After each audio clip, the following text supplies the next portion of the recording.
This is the Stephen Mansfield Podcast.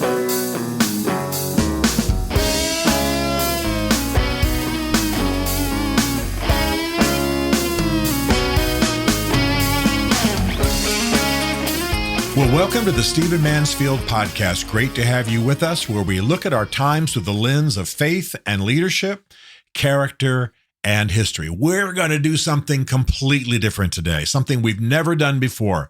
Our genius 28-year-old producer of this podcast is actually going to appear with me right now, and he's going to ask me some questions. His name is Jonas Litton. He runs Wise Company in Nashville, Tennessee, and he's our producer. We work in his studios. He contributes a great deal to what happens here.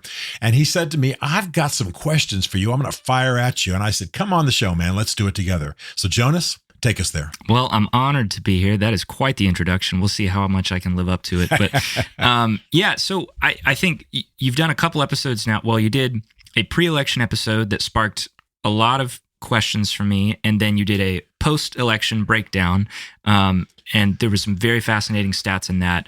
But I have some questions sort of from a layman's perspective. Great. And I'd love to just run them by you. So the first thing I'd like to know is, how close was this election? This was closer than expected.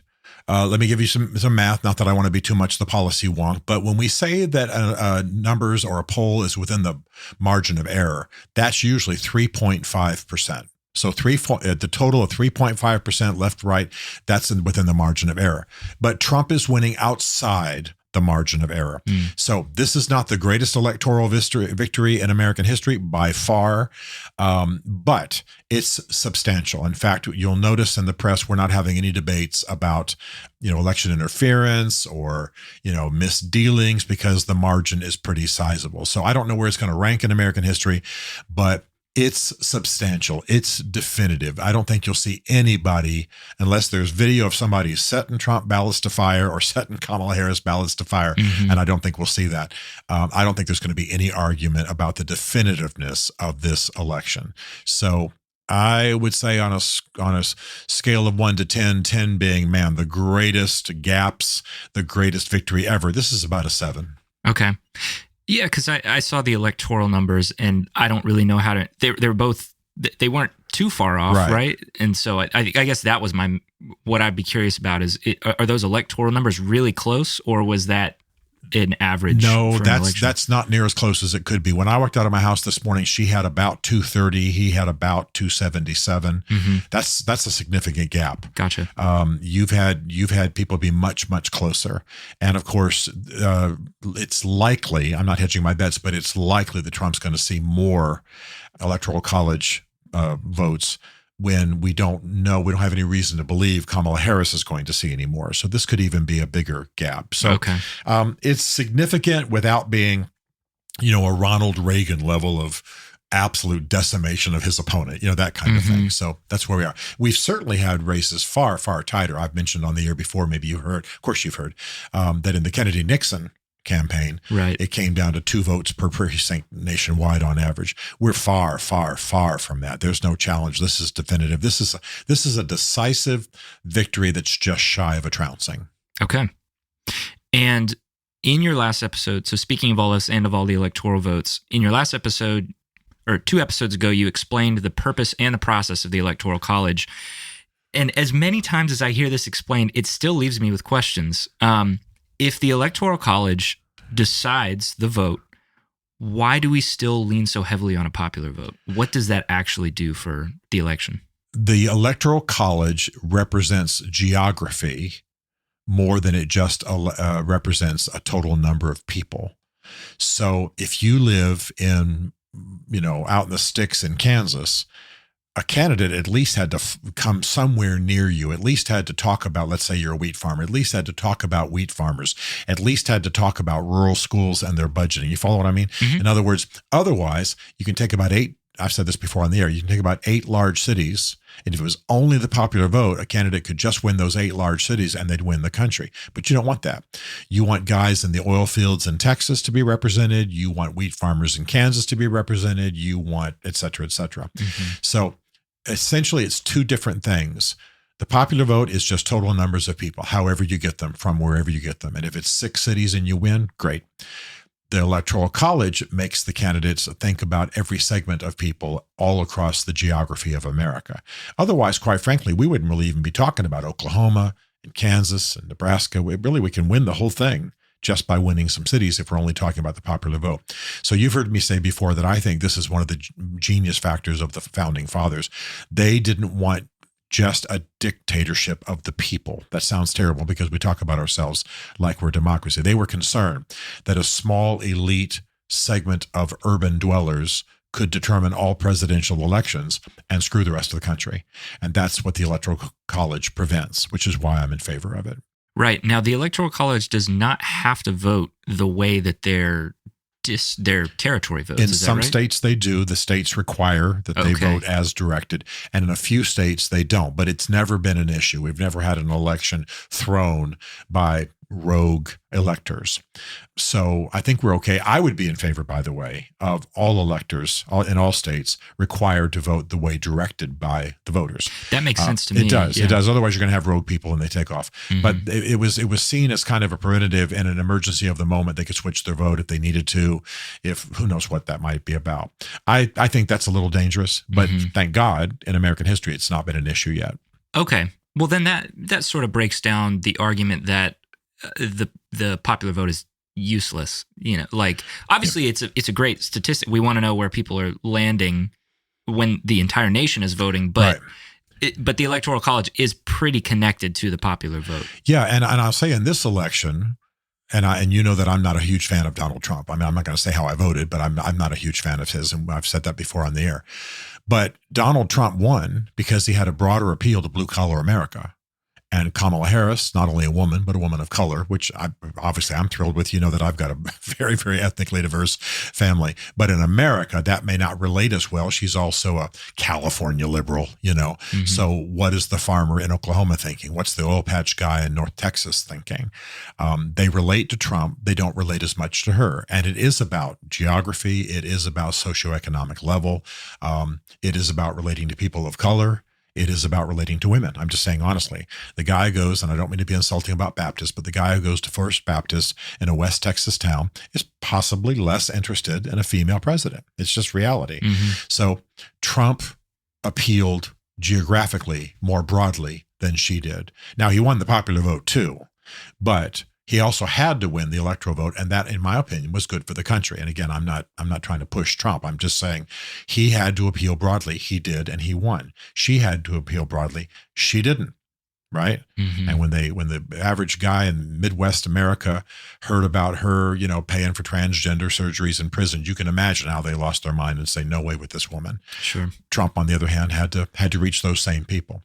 So it's not a perfect system, and it could go amok. It hasn't in all our centuries of history, and I think it's the best system I've seen yet.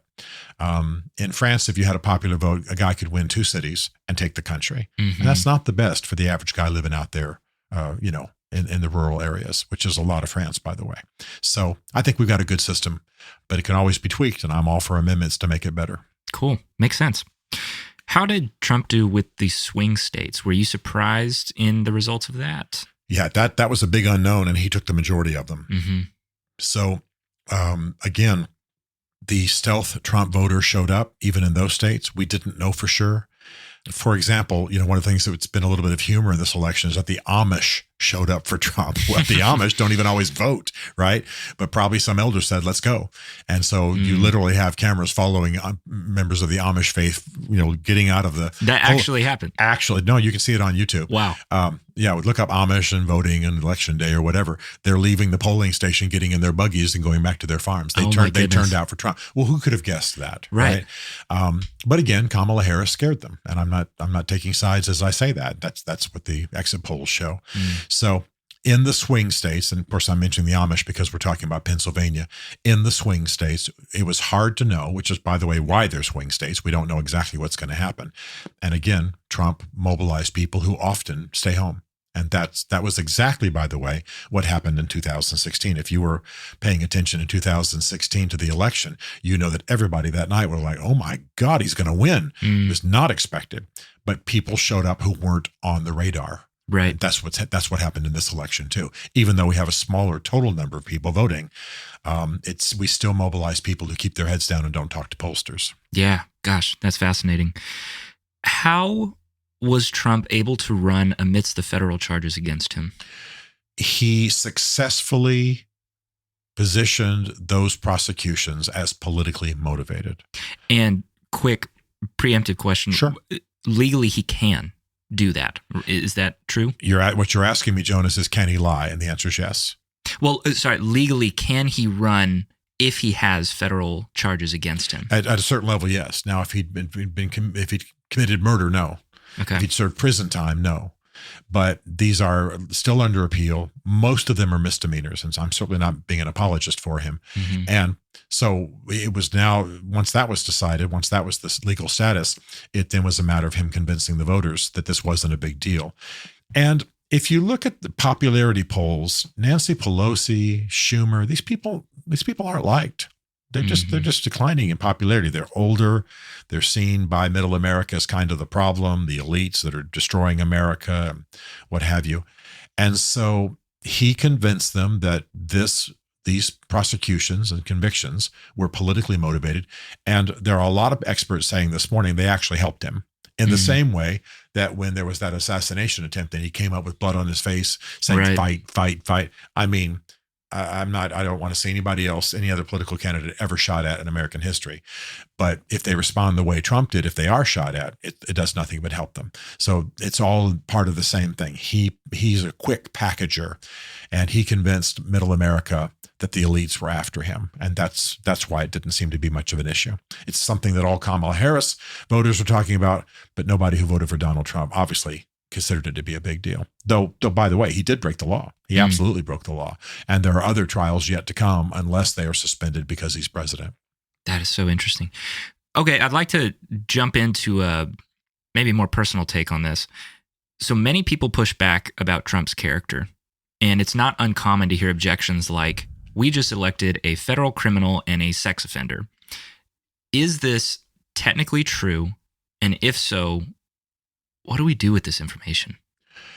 You put your finger on maybe for certainly me as a Christian, one of the biggest issues in this election. Trump is a man of relatively low character. We know he's molested women. We know he's had affairs. We know he's busted up marriages, both his and others, because of his affairs. We know he's vile in his language. We know that he's done things that are illegal. And therefore, somebody can use the word criminal of him if they want to. And this is the hardest thing about him, especially for those of us who for years have been saying we need people of virtue and connection to God in our public offices. And that's certainly me. I want to see people who see themselves as positioned by God, see themselves as called by God to serve the American people and be wise, hit their knees and ask God's help. And then, of course, have a lot of experience in education and law school and everything else they've got to have to be really good at what they do. So I'm one who wants virtue in higher office. And that's why Trump is a problem for me. But there's just no question about it. We can't hide from it. Trump, is talking about wreaking vengeance on his enemies and, just stuff that no American politician should talk about. So this is what gives somebody like me cause. I'm slightly right of center. So I would feel probably more affinity with his platform than I would with Kamala Harris's. And yet Trump, even there, is very unsteady, right? Yeah. Abortion, no abortion, yes abortion. He'll do what he needs to do to get elected. So the short answer to your question is no, I don't think we should sidestep this at all. And if I'm sitting in a room with him, I'm talking to him about these things. I'm calling him to be a better man. I'm urging him to be a better guy. I don't think we had two great options in this election. I know there are Trump supporters who are mad at me right now. How many years have we been saying that? Exactly. I don't think we had two really great options. Neither one of them inspires me. Neither one of them motivates me to be better. None of them would have gotten me to go into a Peace Corps like John F. Kennedy did or serve my government in some. I do, but I'm saying I don't do it because Donald Trump called me to do it. And so it's one of the sadnesses of American politics right now. Some of my Christian friends believe it's evidence that we're under judgment while God deals with us, that we have such pitiful leaders. Because in Scripture, it does say when God's ticked off at Judah and Jerusalem, he takes away really strong leaders. Well, for my friends, that means we're left with Kamala Harris's and Donald Trump's, and it's an ugly scene. And we shouldn't shy away from that conclusion. Yeah, that makes sense. No, thank you for elaborating. So I just have two more questions. One, what do you think will be some of the first things Trump will do in office? I think he's going to do what he says he's doing. I think he's going to appoint a very unusual cabinet and a bunch of officials. I think we'll see Robert F. Kennedy there. Of course, Vance will be his vice president. I think we'll see Tulsi Gabbard. It's going to be a very unusual mix of activist conservatives, and that's going to determine a lot of American history. And then I think he's going to start. I'm not in favor of these presidential directives and edicts and orders, executive orders that determine things. I think it ought to be worked through the political process and so on. But I think we'll see executive orders right away. I think we'll see action on the border. I think we'll see action on Ukraine. I think we'll see other things like that. So I think most presidents now there's this sort of day one scale. What did they do on day one? Kamala Harris would have codified abortion into federal law, or at least started that process. Trump will do some of the things I've described because he said he's going to, and because he can, and he really believes in them. So watch the appointments and watch day one, and that's going to be your answer. But I think he's going to do exactly what he's been talking about. And lastly, what do you think the political landscape could look like in the next election with Trump out of the political scene after concluding his second term? It depends on how much he screws up, to be frank with you. But I think this could be a relatively successful administration with a whole lot of bluster and, vileness going on at the same time. I don't think any of us are going to be stunningly happy on the back end of the second Trump administration. I do think it's possible that this election and some of the reaction to liberal extremes and cultural extremes, even by liberals. Like I say this morning, on the Joe Scarborough show, as I've said in one of the podcasts, these moderate Democrats just trashing the pronoun issue and transgender and gay agendas and the cancel culture and all that. There's a real reaction going on right now. If that continues, I think it will shift the entire American political landscape more conservative. We won't be talking as about extremes in the midterms and the next election like we are now. So I'm anticipating that we've had an extreme, we've had a pendulum swing, and it's going to swing back a little bit more to the center. So I would expect that post-Trump, we may have a political dialogue that is less far left, far right, and a little bit more slightly left of center, slightly right of center, which I think probably would be healthy for the country. Of course, I'm a moderate, so sounds refreshing. That's easy for me. Yeah, right. But I think we've seen the damage done by both extreme right and extreme left. And Trump is absolutely not a far right guy. He's slightly right of center. He's pro-abortion. His wife has written a book saying she's pro-abortion. I mean, this is not what the hard right wanted, but they've got it. And so I think he may shift the political landscape. If he's successful, he may shift it to the middle, which would be, frankly, helpful for us. No doubt. Well, Stephen, I think that's all my questions. I appreciate you bending down to a layman's level to answer them. So. Let me ask you a question real quick, and then Sure. we'll close. You're 28. You're half my age, or I'm actually more than twice your age. So I'm not going to ask you all the questions you just asked me, but just in a few minutes, how are you feeling right now with this election? And you don't have to tell us who you voted for, but just how are you feeling? Sure. I'm feeling, it's very hard to put language around that, specific words around that. I feel the weight of what has happened, and I feel the burden that my generation feels. I am friends with people all over the political spectrum, have a lot of close friends all over the place. And so I hear despair that is seemingly unfounded. I hear a lot of really wild claims about what's about to happen, that there's just no truth or sense in any of it.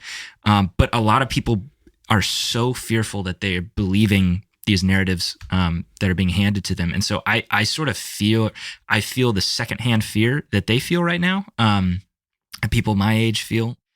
It's very uncomfortable and really sad for me to watch, because it just watching people hang everything upon these results. Yeah. Everything. And that is something that I never want to do. And so I feel the weight of that. And then I also feel, in a way, maybe some relief, because I think I felt the nation drifting toward an extreme. And the Kamala Harris campaign had no problem with pushing things that direction. And that worried me a lot too. And I just thought, man, we're going to be headed down further than we have been. And that was alarming to me. Now, a lot of people could say the same thing about Trump, that we're going to be taking it the other way and going all the way right. And I don't really see that, as you've kind of outlined. I sort of fall into that same camp, but I think I'm nervous right now because I'm just afraid of the social fallout of people, of what's going to happen. It's just people in my generation. I think I've seen a lot of them fed up and are happy with the results, and a lot of them are grieving on a level that I can't comprehend. And those two things, they worry me. Quite frankly, I don't know how much everyday life is going to change for anyone. Yeah. But I know that this is something everyone is going to be paying attention to every single day, and so I'm just going to keep working. I'm going to keep putting my head down, and I'm just going to try and keep moving forward amidst all of this. Good. Well, let me just say really quickly for encouragement, the worst possibilities, the worst expectations hardly ever happen. Mm-hmm. Most things happen somewhere in the middle. There'll be some extremes. We'll probably see some fistfights break out, or maybe somebody gets stabbed. I don't mean to make light of it, but that kind of thing happens in every election. It's just not as highlighted. Yeah. We're not in civil war. We're not in mass riots. We're not as we were a few summers ago, especially during the Trump administration, where he's walking across the battle zone of Lafayette Park in Washington, D.C., holding a Bible in front of St. John's. We're not there at all. We actually have the potential for a fairly peaceful transfer of power here. Mm-hmm. So be not afraid. That's what I'd say to your generation. Be not afraid. Do good work and make a difference. We need you. Yeah. Thank you. Thanks, Jonas.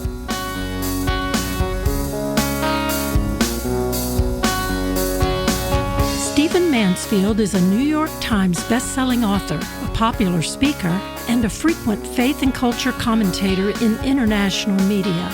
His groundbreaking books on faith and society include The Faith of George W. Bush, The Search for God in Guinness, Mansfield's Book of Manly Men, and Lincoln's Battle with God. Learn more at stephenmansfield.tv.